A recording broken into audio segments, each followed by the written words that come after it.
శివన్న చెప్పినట్టు 32 ఏళ్ల బీసీ మహిళ గీతాంజలి గారు చేసిన పాపం ఏంటి?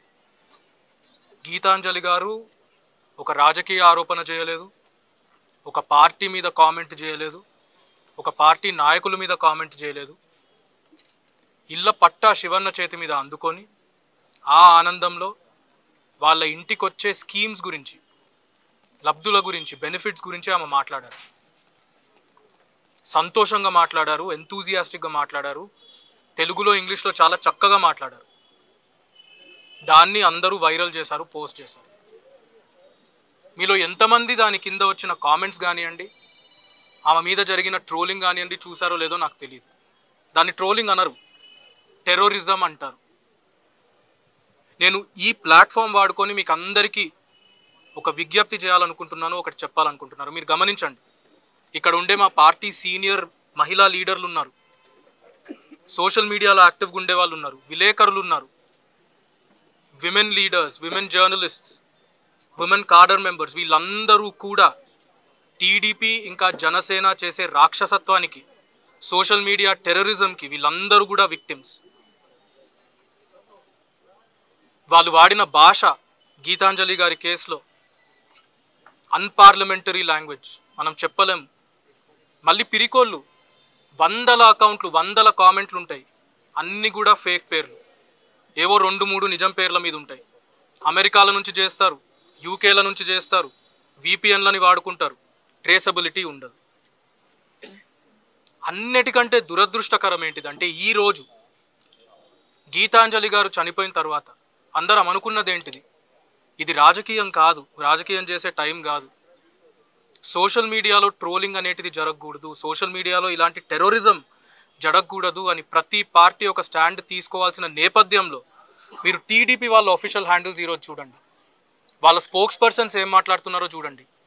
ఎక్కడ కూడా మేము బాధపడుతున్నాము, గీతాంజలి గారు అని ఒక మహిళ చనిపోయినందుకు మేము బాధపడుతున్నామని ఒక్కరూ చెప్పడం లేదు. ఇది కూడా వైఎస్ఆర్సీపీ చేసే రాజకీయం అంట. అసలు గీతాంజలి అన్న మహిళ చనిపోలేదంట, యాక్టింగ్ చేస్తున్నారంట. యాక్సిడెంట్ కేసుని మనం సూసైడ్ అని చెప్తున్నామంట. ఇక్కడ అన్న ఉన్నారు, వాళ్ళ భర్త, ఆయనంతకు ఆయన ఇలాంటి టైంలో మీడియా ముందరకు వచ్చి మాట్లాడాల్సి వచ్చింది. అది వాళ్ళు చేస్తూ ఉన్నది.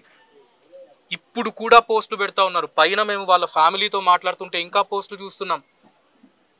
ఆ అమ్మను, గీతాంజలి అమ్మను మేము సోషల్ మీడియా ఆఫీస్కి ప్రతిరోజు పిలుస్తున్నామంట, ఆమెకు ట్రైనింగ్ ఇస్తున్నామంట.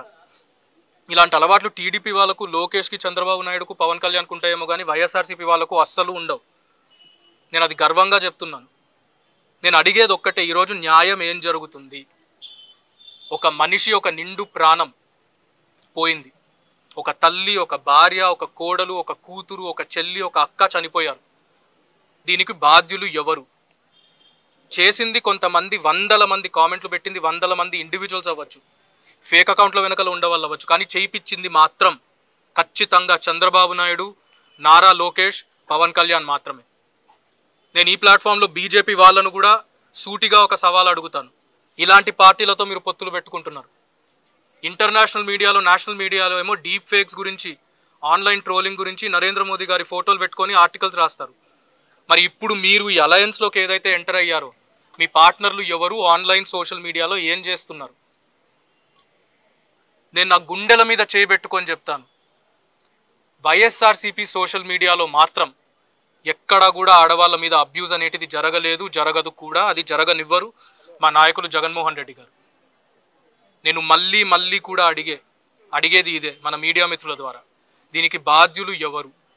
ఒక టీడీపీకి కానీ, ఒక జనసేనకి కానీ, దాన్ని పాలించే ఒక చంద్రబాబు నాయుడుకి, ఒక లోకేష్కి, ఒక పవన్ కళ్యాణ్కి కానీ ఇంతైనా, ఒక రవ్వంతైనా బాధ ఉందా? ఒక నిండు ప్రాణం పోయినందుకు కారణం ఆ పార్టీకి సంబంధించిన లీడర్లు, ఆ పార్టీకి సంబంధించిన కాడర్.